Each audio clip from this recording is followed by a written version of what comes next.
네, 오늘은 우리 코로나 바이러스로 인해서 영상으로 예배를 드리게 되었습니다. 각자의 자리에서 경건한 마음으로 예배에 참석해 주시면 좋겠습니다. 오늘 우리가 함께 은혜 받으실 말씀은 요한복음 14장 25절로 27절 말씀, 신약성경 172면입니다.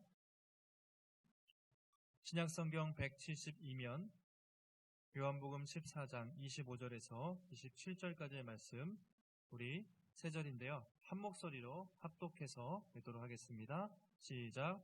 내가 아직 너희와 함께 있어서 이 말을 너희에게 하였거니와 보혜사 곧 아버지께서 내 이름으로 보내실 성령 그가 너희에게 모든 것을 가르치고 내가 너희에게 말한 모든 것을 생각나게 하리라. 평안을 너희에게 끼치노니 곧 나의 평안을 너희에게 주노라. 내가 너희에게 주는 것은 세상이 주는 것과 같지 아니하니라. 너희는 마음에 근심하지도 말고 두려워하지도 말라. 아멘. 네, 오늘 나의 평안을 너희에게 주노라 라는 제목으로 우리 함께 말씀을 나누겠습니다. 이제껏 우리가 교회에 참 수많은 많은 위기를 경험을 했는데요. 이렇게 예배를 못 드리게 된 것은 처음인 것 같습니다. 우리나라 민족 사람들이 항상 어떤 어려움이 있어도 또 전쟁 속에서도 예배를 드렸던 민족인데 이렇게 이번에는 코로나 바이러스로 인해서 영상으로 예배를 드리게 되었습니다. 저도 한 주 동안 생각하면서 참 많은 고민을 하고 또 기도를 해보았습니다. 근데 지금은 교회가 서로 모여서 예배하는 것도 중요하지만 성도님들의 또 감염병 확산 방지 그리고 또 국가적인 차원에서 우리가 모이지 않고 가정에서 예배 드리는 것이 좋다는 생각이 들게 되어서 우리가 각자 가정에서 드리게 되었습니다. 복음의 숲 성도들 모두가 건강하시고 각자의 자리에서 예배를 드릴 때 하나님의 크신 은혜와 축복이 여러분과 함께 하시기를 주님의 이름으로 축원합니다. 예전에 초대교회 성도들은 모일 때마다 이렇게 인사했다고 합니다. 마라나타 이렇게 인사했습니다. 마라나타가 주 예수님 오시옵소서, 예수님 오시옵소서 이런 내용이죠. 아마 그만큼 많은 박해 속에서 사람들이 예배를 드릴 때 주님이 빨리 오셔서 우리를 구원하시면 좋겠다 이런 마음으로 마라나타 이렇게 인사를 했다고 합니다. 요즘 상황을 보면서 정말 주님이 오실 날이 가깝지 않았나 이런 생각을 우리가 많이 하게 됩니다. 우리가 서로는 볼 수 없지만 멀리서 서로를 향해서 한번 이렇게 인사하겠습니다. 마라나타, 마라나타.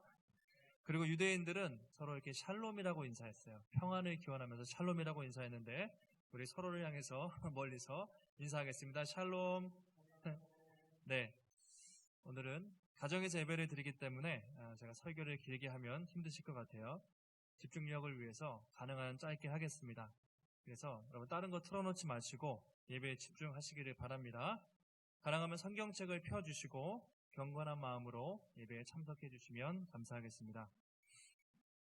오늘 요한복음 14장은 예수님이 십자가 지시기 전날 밤에 제자들에게 하신 말씀입니다. 예수님이 걱정과 근심에 빠져있는 제자들에게 내가 너희들에게 세상이 줄 수 없는 평안을 주겠다고 주님이 말씀을 하십니다. 요즘 코로나 바이러스로 인해서 많은 사람들이 온 나라가 어려움을 겪고 있는데 무엇보다 우리에게 참 평안이 필요한 것 같습니다. TV나 인터넷을 틀면 하루가 멀다 하고 확진자가 늘어나고 계속해서 사람들이 남 탓을 하고 책임을 떠넘기는 그런 일들이 참 많습니다. 상대방을 공격하고 근거 없는 음모론과 가짜뉴스가 판을 치면서 이렇게 민심이 흉흉했던 적이 있을까 싶을 정도로 우리가 참 평안이 없는 시대에 살고 있습니다. 이런 상황에서 오늘 주님은 우리에게 세상이 줄 수 없는 평안, 샬롬을 주겠다고 약속을 하셨습니다. 누구든지 두세 사람이 내 이름으로 모인 곳에 나도 그들 중에 함께 있느니라. 오늘도 우리가 함께 모여서 예배드리지는 못하지만 주님은 오늘도 우리가 각자의 처소에서 마음을 다해 예배드릴 때 하나님께서 우리와 함께 하시고 우리 예배를 기쁘게 받으실 줄 믿습니다. 요한복음 14장은 예수님이 십자가 지시기 전날 밤 하신 말씀으로 최후의 만찬 자리에서 하신 말씀입니다. 그래서 우리가 다락방 강화다라는 말씀 그렇게 이야기를 하고 있습니다. 예수님이 식사를 하시면서 잠시 후면 내가 떠날 것이다. 그리고 너희들이 나를 버리고 도망갈 것이다. 그런 말씀을 하세요. 제자들이 자꾸 주님이 어디로 가신다고 말씀을 하니까 걱정과 근심에 쌓여서 이런 질문을 하십니다. 주님, 자꾸 어디로 가신다고 하십니까? 베드로가 이렇게 물어봅니다. 그러니까 너희는 지금은 알 수 없지만 나중에 알게 될 거야. 그런데 네가 곧 나를 대신할 것이다. 도마가 또 묻습니다. 주님, 어디로 가시는지 우리가 알아야 따라갈 것 아니겠습니까? 그래서 주님이 이렇게 말씀하시죠. 나는 길이요 진리요 생명이니 나로 말미암지 않고는 아버지께로 올 자가 없다. 주님은 그렇게 말씀을 하셨습니다. 주님의 마음이 얼마나 답답하셨을까 생각이 듭니다. 자신은 몇 시간 후면 십자가에서 죽으실 텐데 상황이 어떻게 돌아가는지도 모르고 계속 철부지 같은 질문을 하는 제자들의 모습을 보면서 예수님의 마음이 얼마나 답답하셨을까, 마치 우리의 모습을 보는 것 같습니다. 주님은 그런 제자들에게 이렇게 위로의 말씀을 하시죠. 그것이 14장 1절 말씀입니다. 성경 우리 갖고 계신 분들은 14장 1절 말씀을 한번 펼쳐보시고 한 목소리로 읽어보겠습니다. 14장 1절입니다. 시작. 너희는 마음에 근심하지 말라. 하나님을 믿으니 또 나를 믿으라. 예. 두려움에 빠져있는 제자들에게 너희는 마음에 근심하지 말고 나를 믿으라. 그렇게 말씀을 하세요. 그러면서 예수님께서 약속을 하시는데 내가 성령을 보낼 것이다. 너희들에게 보혜사 성령을 보낼 것이다. 그런 말씀을 하십니다. 그것이 14장 16절에 있습니다. 요한복음 14장 16절 말씀 우리 찾으신 분들 한 목소리로 읽겠습니다. 시작. 내가 아버지께 구하겠으니 그가 또 다른 보혜사를 너희에게 주사 영원토록 너희와 함께 있게 하리니. 예수님은 자신이 곧 떠나갈 것이지만 자신이 올라가면 또 다른 보혜사를 내가 보내겠다. 그리고 영원토록 함께 할 것이다. 이렇게 말씀을 하십니다. 성령을 또 다른 보혜사라고 말씀을 하십니다. 첫 번째 보혜사가 바로 예수님이셨고 성령이 두 번째 보혜사가 되신다는 말씀이죠. 이 보혜사라는 말은 우리가 헬퍼, 돕는 자 또는 카운셀러, 상담자 또는 위로자 우리가 이렇게 말할 수가 있겠습니다. 예수님은 내가 곧 십자가에서 죽겠지만 또 다른 보혜사 성령이 오실 것이고 성령이 오시면 너희가 수많은 위기와 어려움이 있겠지만 그가 너희를 돕고 그가 너희를 위로하고 그가 너희를 앞길로 인도하실 것이다. 이 약속을 하고 있습니다. 그래서 예수님께서 내가 너희를 고아와 같이 버려두지 아니하고 다시 오리라 말씀을 하시는데 그것은 성령을 보내셔서 다시 제자들을 지켜주시겠다는 굳건한 약속의 말씀이셨습니다. 자, 그러면 성령이 오시면 어떤 일이 있는가? 두 가지를 주님이 말씀하시는데 첫 번째가 하나님의 말씀을 깨닫게 되는 것이죠. 성령이 오실 때 우리가 하나님의 말씀을 더 잘 깨닫게 되는 것입니다. 14장 26절입니다. 오늘 우리가 읽었던 말씀인데요. 요한복음 14장 26절 찾으신 분들 함께 읽습니다. 보혜사 곧 아버지께서 내 이름으로 보내실 성령 그가 너희에게 모든 것을 가르치고 내가 너희에게 말한 모든 것을 생각나게 하리라. 보혜사 곧 아버지께서 내 이름으로 보내실 성령 그가 어떤 역할을 하시냐면 그가 너희에게 모든 것을 가르치고 내가 너희에게 말한 모든 것을 생각나게 하리라 말하고 있습니다. 성령의 가장 중요한 역할은 바로 하나님의 말씀을 깨닫게 하는 것이죠. 여러분, 이 하나님의 말씀은 사람의 지혜로는 깨달을 수가 없습니다. 여러분이 성경을 보셔서 아시겠지만 아무리 똑똑한 사람도 자신의 지혜로는 인간의 생각으로는 말씀을 깨달을 수가 없습니다. 오직 성령께서 깨닫게 해주시고 조명하여 주셔야 알 수가 있는 것이죠. 그래서 우리가 성령을 진리의 영이다, 진리의 성령이다 말하고 있습니다. 오늘도 여러분이 각자의 처소에서 말씀을 듣고 계신데 말씀을 들을 때 여러분의 지혜로 깨닫는 것이 아니라 성령이 깨닫게 해주시고 성령이 조명하심이 있어야 은혜를 받는 것이죠. 이 시간도 성령께서 여러분의 마음을 밝혀주셔서 또 여러분의 마음을 조명하여 주셔서 이 진리의 말씀을 풍성히 깨닫게 하시기를 주님의 이름으로 축원합니다. 자, 두 번째로 성령은 어떤 일을 하시냐면 우리에게 평안을 주십니다. 세상이 줄 수 없는 평안을 주시겠다고 약속을 하셨습니다. 요한복음 14장 27절 말씀 우리 요한복음 14장 27절 우리 찾으신 분들 한 목소리로 읽겠습니다. 시작. 평안을 너희에게 끼치노니 곧 나의 평안을 너희에게 주노라. 내가 너희에게 주는 것은 세상이 주는 것과 같이 아니하니라. 너희는 마음에 근심하지도 말고 두려워하지도 말라. 평안을 너희에게 끼치노니 말하고 있습니다. 평안을 너희에게 끼치노니. 이 평안이라는 말은 헬라어로 에이레네, 우리가 잘 아는 히브리어로 샬롬 이렇게 번역할 수가 있습니다. 이것은 당시에 유대인들이 만나면 서로 했던 말, 샬롬, 평안하시기를 간구합니다. 이런 말이었죠. 여기서 중요한 것이 나의 평안을 너희에게 주노라 이것입니다. 나의 평안을 너희에게 주노라. 예수님은 다른 것이 아니라 곧 나의 평안, 예수님께서 평안해 주신다고 말하고 있습니다. 그 평안의 참된 근원이 다른 것에 있는 것이 아니라 나에게, 오직 예수님에게 있다는 것을 오늘 성경이 말하고 있습니다. 그리고 그 평안은 세상에 주는 그런 평안과는 분명히 다르다. 그렇게 말씀하고 있습니다. 세상에서는 우리가 평화 또는 평안, 피스 이렇게 얘기하면 갈등이나 전쟁이 없이 평화로운 상태를 말합니다. 주로 세상이 주는 평화는 외적인 상태, 환경에 따라 그렇게 달라지게 되어 있습니다. 외부의 환경이 좋으면 우리가 평안이 있고 상황이 좋지 않으면 평안하지 않다고 그렇게 말을 합니다. 예수님 당시에 여러분 로마 황제의 위세가 대단했습니다.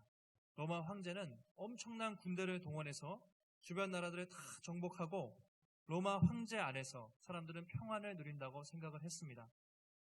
그래서 로마 황제 아우구스투스가 통치할 때 사람들은 팍스 로마나, 로마의 평화 이렇게 불렀습니다. 그 사람들은 로마의 황제가 평화를 준다고 그 당시에는 생각을 했던 것이죠. 하지만 여러분 로마의 평화가, 그 팍스 로마나가 얼마나 갔습니까? 영원했습니까? 그렇지 않죠. 결국에는 몇백 년 지났지만 다 시간이 지나고 무너지고 말았습니다. 그 후에도 수많은 사람들이 많은 군대를 동원해서 강력한 제국이 등장했지만 결국 그런 인간적인 힘으로 이룬 평화는 영원하지 않았습니다. 다 일시적으로 끝나고 말았다는 것이죠. 우리도 마찬가지입니다. 여러분 언제 평화를 누리십니까? 언제 우리 마음이 평안합니까? 사람들은 일단 돈이 많으면 좀 평화를 누리는 것 같아요. 마음이 평안하다. 통장에 돈이 많으면 좀 평안을 누린다고 생각합니다. 또 몸이 건강할 때 우리는 평화를 누린다고 생각합니다. 내가 그렇게 사고 싶었던 물건을 샀을 때, 뭐 어떤 물건, 어떤 자동차, 어떤 집을 샀을 때 마음이 편안하죠. 또 내가 이루고 싶은 꿈이 있습니다. 어떤 것을 성취했을 때 그것을 이루고 나면 마음이 참 편안해질 때가 있습니다. 하지만 이런 평화는 모두 다 일시적인 것이죠. 여러분 그 많던 돈도 한순간에 잃을 수가 있고 그 건강도 한순간에 다 날려버릴 수가 있습니다. 우리가 성취한 그 높은 업적도 사실 한순간에 무너질 수가 있다는 것이죠. 언제든지 상황은 바뀔 수 있고 어려움은 다시 찾아오게 마련입니다. 아마 시간이 지나면 이 코로나 바이러스가 잠잠해지겠죠. 그럼 사람들은 평안을 되찾았다고 말을 할 것입니다. 그러나 얼마 지나지 않아서 또 다른 문제들이 이 세상에 닥칠 것입니다.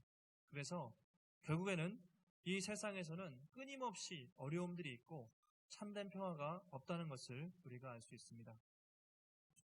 하지만 오늘 예수님이 말씀하시는 평화는 다릅니다. 예수님이 우리에게 주시는 평화는 일시적인 또 상황에 의지한 평안이 아니라 하늘에서 주시는 참된 평안이기 때문이죠. 세상 사람들은 힘과 권력을 통해서 또 돈과 명예가 있으면 안정을 누리고 평화를 누리지만 예수님은 자신의 십자가의 죽으심을 통해서 우리를 구원하셨고 하나님과 화목하게 하셨기 때문에 이 평안은 세상의 그 어떤 것도 흔들 수 없는 영원한 평안이라고 말씀하고 있습니다. 예수님이 16장에 가보면 십자가의 죽으심을 앞두고 유언처럼 이렇게 말씀하시죠. 16장 33절에 보시면 이렇게 말씀하십니다. 이것을 너희에게 이르는 것은 너희로 내 안에서 평안을 누리게 하려 함이라. 세상에서는 너희가 환난을 당하나 담대하라. 내가 세상을 이기었노라 말씀하십니다. 예, 여러분, 제자들은 예수님은 곧 십자가에서 죽으십니다. 제자들은 다 뿔뿔이 흩어지고 말 것입니다. 그런데 내 안에서 평안을 얘기하고 있습니다. 여러분 어떻게 십자가 앞에서 죽음 앞에서 평안을 말할 수가 있습니까? 세상에서 너희가 환난을 당하나 지금 너희들의 상황이 너무나 어렵지만 담대하라. 내가 세상을 이기었노라. 그렇게 말씀하십니다. 예수님은 십자가에 죽으셨죠. 그러나 3일 만에 부활하심으로 사단의 권세를 깨고 세상을 이기셨습니다. 바로 이것이 십자가를 앞두고 누릴 수 있는 평안인 것이죠. 그래서 우리가 말하는 평안은 환경에 의한 것이 아니라 예수님의 십자가에 근거한 영원한 평안이고 그리스도의 사랑에 근거한 어떤 것도 흔들 수 없는 평안이라고 주님이 말씀하고 있습니다. 찬송가 우리 413장을 보면 내 평생에 가는 길이라는 찬양이 있습니다. 여러분, 이 찬양은 우리가 평안을 찬양하는 노래이지만 이 찬양이 쓰여진 상황을 보면 전혀 평안하지 않았습니다. 이 찬송은요, 시카고의 젊고 유능한 스펠포드라는 변호사가 지은 시라고 합니다. 그가 아내와 4딸이 있었는데 어떤 일로 인해서 미국에서 영국으로 여행을 가게 되었습니다. 배를 타고 가다가 갑자기 배가 충돌해서 침몰했다는 소식을 들은 것이죠. 간신히 아내에게서 전보가 왔는데 뭐라고 전보가 왔냐면 Save Alone이라고 왔습니다. Save Alone, 여보 나 혼자 살아남았어요. 이렇게 전보가 온 것이죠. 아내는 살아남았지만 결국 4딸은 모두 바다에서 죽고 말았습니다. 여러분, 이 스펠포드라는 사람이 얼마나 충격에 빠졌겠습니까? 4딸을 모두 잃었습니다. 그래서 그가 배를 타고 사고 지역을 향해 갔습니다. 지나가는데 갑자기 하나님께서 마음에 평안을 주시는 것이죠. 그래서 가판 위에서 쓰인 시가 바로 찬송가 내 평생에 가는 길이라는 시입니다. 여러분, 세상적으로 볼 때 지금 찬양이 나올 상황입니까? 한없이 울고 슬퍼해도 모자랄 상황이지만 성령께서 그의 마음을 만져주시고 성령께서 부활의 소망을 주셨을 때 그가 가족의 죽음 앞에서도 내 영혼 평안해, 내 영혼 평안해 이렇게 찬양을 할 수 있었던 것입니다. 가사를 보면 1절에 이렇게 말하고 있죠. 내 평생에 가는 길 순탄하여 늘 잔잔한 강 같든지 큰 풍파로 무섭고 어렵든지 나의 영혼은 늘 편하다. 우리 2절, 3절, 4절 함께 한번 찬양해 보겠습니다.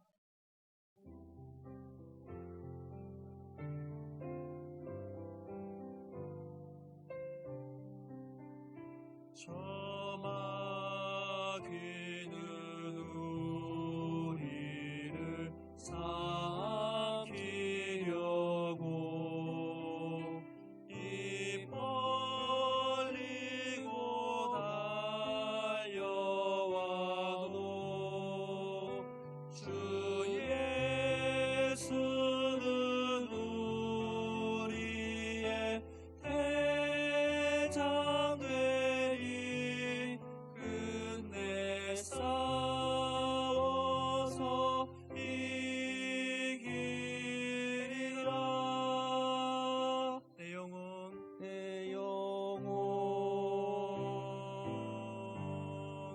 평안해. 내 영혼 평안해. 내 지은 죄 주 봄빛 같더라도 주 예수께 달래면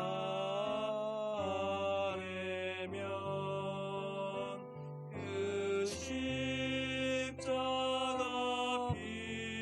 피로써 다 씻으사 있는 보다 더 정하리라. 내 영혼 평안해. 내 영혼 평안해. 네, 제가 오늘 온라인으로 예배를 드리면서 어떤 말씀을 전해야 할까 참 많은 고민을 했습니다. 이단에 대한 이야기를 할까, 또 세상의 신천지에 대해서 말하고 있는데 신천지에 대한 말씀을 할까 참 많은 고민을 했는데 지금은 우리에게 무엇보다 참 평안이 필요한 때인 것 같습니다. 하나님은 이 계속되는 전염병과 혼란으로 인해서 평안이 사라진 이 시대에 우리에게 이 세상에 줄 수 없는 주님만이 주실 수 있는 평안을 여러분에게 전하기 원하십니다. 평안을 너희에게 끼치노니 곧 나의 평안을 너희에게 주노라. 요한복음 20장을 보면 예수님의 부활에 대한 장면이 있습니다. 예수님께서 부활하신 후에 제자들에게 나타나셔서 가장 먼저 하신 말씀이 무엇입니까? 바로 너희에게 평강이 있을지어다. 너희에게 평안이 있을지어다. 똑같은 에이레네, 평강을 전하셨던 것이죠. 예수님이 십자가에 돌아가시고 3일째 되는 날 제자들은 너무나 절망과 두려움에 빠져 있었습니다. 주님이 죽으셨기 때문에 자기들도 죽을지 몰라서 그렇게 문을 닫고 걸어 잠그고 소망 없이 두려움에서 떨고 있을 때 주님이 부활하신 몸으로 굳게 닫힌 문을 뚫고 제자들에게 찾아오셨습니다. 아마 제자들의 마음이 어땠을까요? 면목이 없었겠죠. 주님이 쳐다볼 그런 주님을 감히 볼 수 없었을 것입니다. 내가 주와 함께 죽을지언정 결코 주님을 버리지 않겠습니다. 했지만 예수님을 버리고 뿔뿔이 흩어졌던 제자들. 예수님은 그렇게 낙담과 한심 속에 있는 제자들에게 찾아오셔서 그들을 책망하거나 혼내지 않으시고 이렇게 말씀하셨습니다. 너희에게 평강이 있을지어다. 너희에게 평강이 있을지어다. 그리고 일주일이 지나서 며칠이 지나서 다시 제자들에게 또 나타나셔서 이렇게 말씀하셨습니다. 너희에게 평강이 있을지어다. 그리고 그들에게 성령을 부어주십니다. 요한복음 20장 22절에 보시면 이 말씀을 하시고 그들을 향하사 숨을 내쉬며 이르시되 성령을 받으라 말씀하셨습니다. 제자들은 이 성령을 받고 어떻게 됐습니까? 더 이상 두려워하지 않고 담대하게 복음을 전했습니다. 하나님의 사도가 되었습니다. 그리고 사도행전의 역사가 쓰여지는 놀라운 역사가 일어나는 것이죠. 그리고 이 평강, 에이레네는 그 다음부터 초대교회 성도들이 예배를 드릴 때마다 쓰이는 인사말이 되었습니다. 바울이 항상 편지를 쓸 때 이렇게 인사를 하죠. 하나님 우리 아버지와 주 예수 그리스도로부터 은혜와 평강이 있을지어다. 초대교회 인사가 됐습니다. 바로 이것이 예수님이 우리에게 주신 십자가를 통해 주신 평강이라는 것이죠. 여러분 오늘 이 말씀은 먼저 여러분에게 전하기 전에 저에게 주시는 말씀이었습니다. 저도 개척을 하고 한참 사역을 하는 와중에 왜 이런 어려움이 닥칠까 참 마음이 힘들었습니다. 한참 예배를 드리고 전도도 해야 되고 성경 공부도 하고 할 게 많은데 왜 이렇게 어려움이 있을까? 왜 예배를 드릴 수 없을까? 참 그런 고민이 되었습니다. 하나님의 뜻이 무엇일까? 그렇게 기도하면서 하나님은 오늘 저에게 먼저 이 평안을 누리라고 말씀하셨습니다. 여러분, 하나님께 모든 것을 맡기는 사람에게 평안이 있습니다. 그래서 저는 모든 것을 내려놓고 하나님이 일하심을 기다리면서 이 말씀을 전하고 있습니다. 여러분도 많은 생각과 계획이 있고 아마 여러분의 뜻대로 상황이 지금 전개되지 않을지라도 여러분 하나님께 맡기시고 그 평안을 누리시기를 바랍니다. 말씀을 정리하겠습니다. 사랑하는 복음의 숲 성도 여러분, 주님은 오늘도 이렇게 혼란한 상황 속에서 우리가 각자 예배를 드리면서 참된 평안을 우리에게 주시기 원합니다.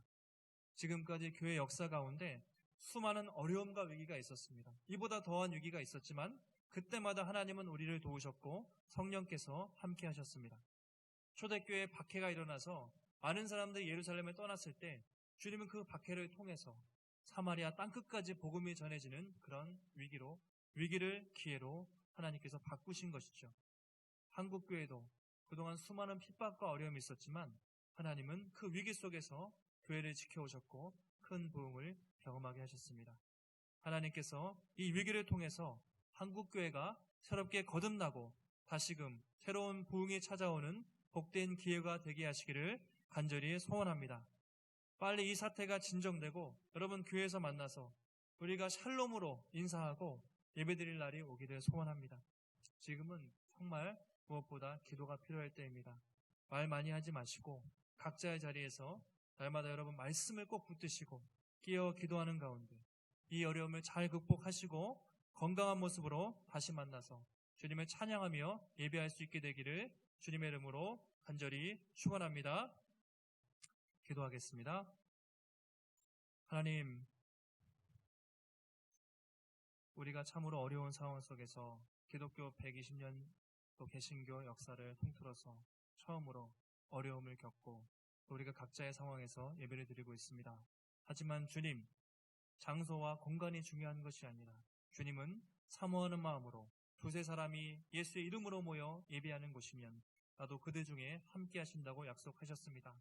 오늘도 우리가 흩어져서 예배를 드리지만 하나님 각자, 가정마다 각자의 처소에서 예배를 드릴 때 주님 우리와 함께하고 계신 줄 믿습니다.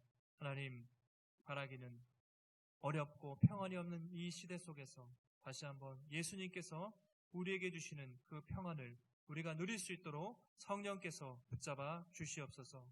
아울러서 복음의 숲교회 성도들 한 사람 한 사람 어려움 당하지 않고 건강하고 안전한 모습으로 다시 한번 만나서 주님 함께 모여 예배하고 찬양할 수 있도록 주여 붙잡아 주시옵소서. 또 온 나라가 특별히 코로나로 인해서 경제가 마비되고 교육이 마비되고 어려움 가운데 있습니다. 주님, 우리가 깨어 기도하기 원합니다.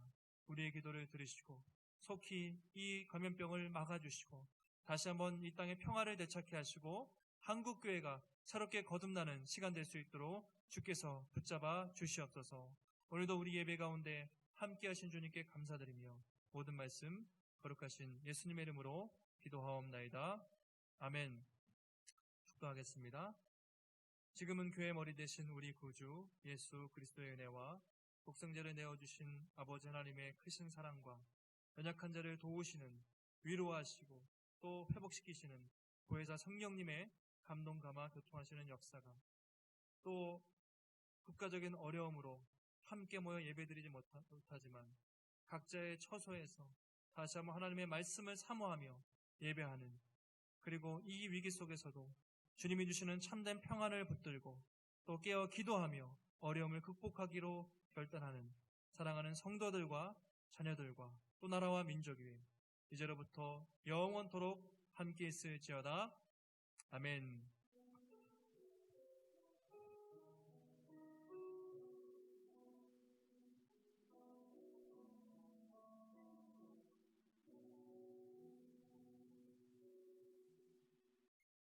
네, 예배를 마치겠습니다. 자, 이제 유튜브를 아마 다 보셨을 텐데 각자의 자리에서 여러분 오늘 제가 순서지에 두 가지 질문을 드렸습니다. 가정예배 순서지를 보시고 두 가지 질문에 대해서 한번 예배 후에 가족들과 함께 나눠보시고 또 우리가 함께 기도로 마무리하시고 그렇게 했으면 좋겠습니다. 또 모임 가운데 하나님께서 함께 하시는 은혜가 있길 원합니다. 나중에 건강한 모습으로 뵙겠습니다. 감사합니다.